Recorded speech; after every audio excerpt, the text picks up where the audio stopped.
Right now, you're sitting down, watching this video, wasting time on your laptop when you could be doing what you've always wanted to. Travel the world! Why don't you do that? Oh yeah, because it's crazy expensive and you're poor. Well, maybe aside from that, you also can't decide where it is you want to go. How could you experience as many countries as possible in as quickly as possible? More specifically, how many countries could you drive through in a single day? But before we get into that, we need to define a few things first. Starting with drive. For this video, we'll be assuming that this means on a road, going the speed limit, breaking no laws, and with minimal traffic depending on what data is available. Second, border crossings. We will take these into account, but obviously can't rely on consistent times for everyone, so just sort of bear with us on that. And lastly, country.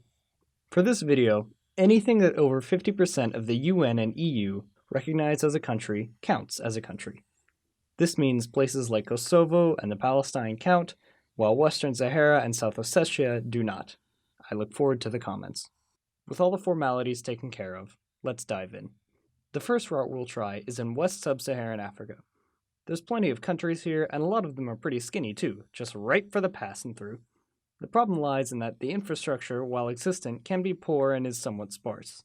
That being said, let's find out if there's any possibilities here. Our voyage would begin in the Nigerian village of Kamba. From here, we'd go 2.5 miles northwest and have our first border crossing into Niger. Don't get too excited, there's not even a sign. Aww. From here, it's a short 45-minute drive back southwest into Benin. We actually get a building this time. Once we get in, we begin the second longest leg of our journey. Due to a lack of highways and a surplus of national parks, there's no great way to get across Benin. After a painless 8-hour drive, however, we finally arrive in Burkina Faso, which we then promptly exit on the nearest highway to enter Togo.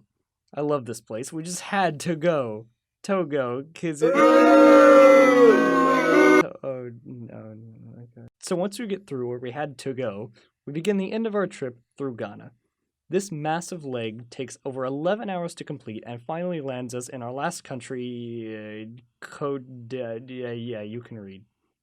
This makes a total of 7 countries in 22 hours and 16 minutes.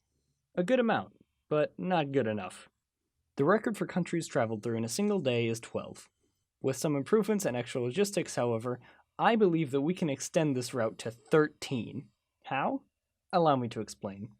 The key for this trip is when we officially begin and end the 24-hour clock. Our time begins specifically on the ferry pier in Dover. As soon as the time begins, we take the 2-hour, but hopefully closer to 1 hour and 45-minute, ferry to Dunkirk. Once there, there's no time to celebrate in France because we move right along into our next country, Belgium. We then head slightly out of our way into the neighboring Netherlands before heading back south through Belgium, cutting off the corner of Luxembourg along the way, and entering the long stretch in Germany. This is where things could go to plan or get a little more risky depending on what we choose.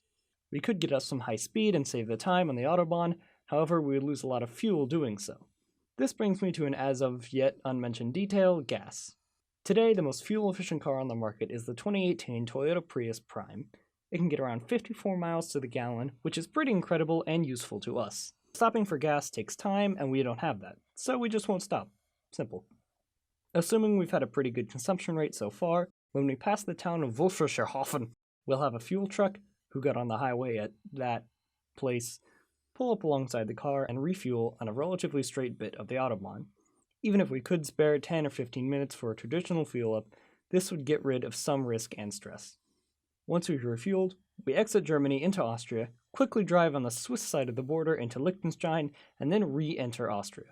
After this, it's a 2.5-hour drive through Austria before dipping down into Italy, then back into Austria, and then into Slovenia. This is where the world record route can be improved. He stopped after reaching Zagreb in Croatia, probably due to time, sanity, and exhaustion constraints.